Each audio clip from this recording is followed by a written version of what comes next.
Yann Bergeret, professeure à IMT Minales et actuellement directrice de l'un des 3 centres d'enseignement et de recherche d'IMT Minales, qui est le centre des matériaux. 3 centres, donc un autre centre qui travaille sur les environnements et les risques et un 3e centre qui s'intéresse à l'ingénierie et systèmes de production. Je suis ici avec vous pour vous présenter un événement particulier qui se déroule tous les ans à IMT Minales, qui est la journée de la recherche et qui s'inscrit dans le cadre de la fête de la science. Le but de cette journée est essayer de faire connaître la recherche, quels sont nos laboratoires, pour essayer de promouvoir la science, de la faire rayonner et de faire comprendre à nos jeunes, qu'ils soient des lycéens, collégiens, mais également des élèves de l'école, pourquoi il est intéressant de faire de la recherche et de leur montrer en quoi cela est utile pour la société. Il y a eu plusieurs événements qui se sont déroulés successivement.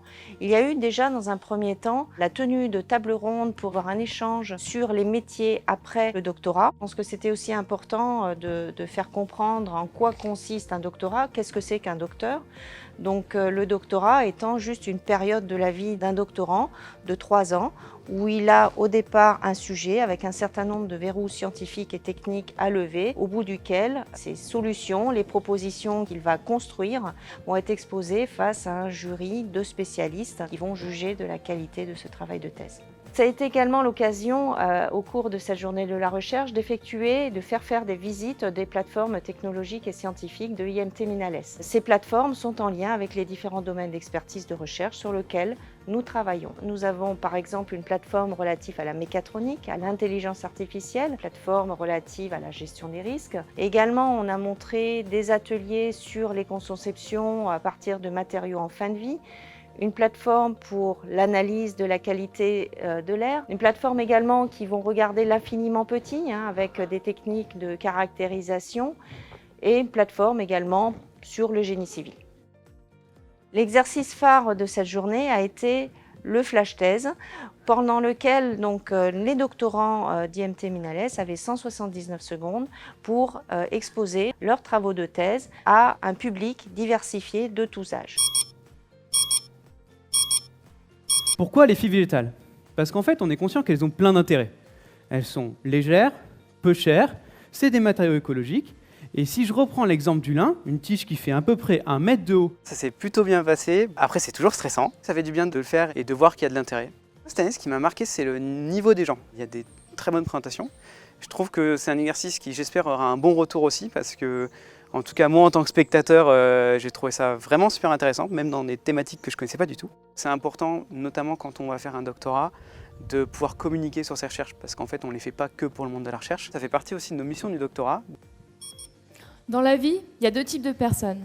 Celles qui arrivent à faire de super tartes à la fraise et celles qui ratent tout, même leurs crêpes. Soulagée que ça soit passé, parce que j'ai passé beaucoup de temps à travailler sur le texte, à travailler aussi sur comment je vais agir sur scène, mais un poil déçue de ne pas avoir pu sortir les 3 dernières phrases que j'avais encore à dire. La difficulté, je trouve, c'est gérer son temps quand on est sur scène. On doit penser au texte qu'on a appris. En même temps, on doit penser à la gestuelle qu'on est en train de faire. En même temps, il faut regarder le public. Et en même temps, il faut regarder le chrono. Il y a ma petite sœur qui me rappelle souvent cette phrase-là qu'Einstein avait dit. On montre qu'on maîtrise un sujet une fois qu'on arrive à le vulgariser. Et du coup, j'essaye tout le temps, à chaque fois que j'apprends une nouvelle notion, de le vulgariser avec des chamallows, des chocolats, avec différents objets du quotidien. Finalement, même si c'est un sujet où on a la tête dedans H24, puisque ça fait maintenant un an et demi que je traite ce sujet, c'est quand même un exercice vachement difficile, surtout la partie vulgarisation, de faire comprendre ce qu'on fait à des gens qui sont complètement hors du milieu. Mais c'est un bon exercice du coup. Déjà, c'est un bon accomplissement personnel, on se sent fier de nous après. Professionnellement, je dirais déjà rien que l'exercice en soi de parler devant des gens. Nous, on est dans des métiers où avec les conférences et les congrès, on est amené à présenter nos travaux devant des personnes scientifiques ou non d'ailleurs. Et donc c'est un super exercice de nous habituer à prendre la parole et à exposer clairement nos sujets et nos travaux. La vulgarisation, c'est vraiment quelque chose d'important, que ce soit envers des élèves qui sont donc des futurs ingénieurs ou même en tant que de personnes complètement extérieures.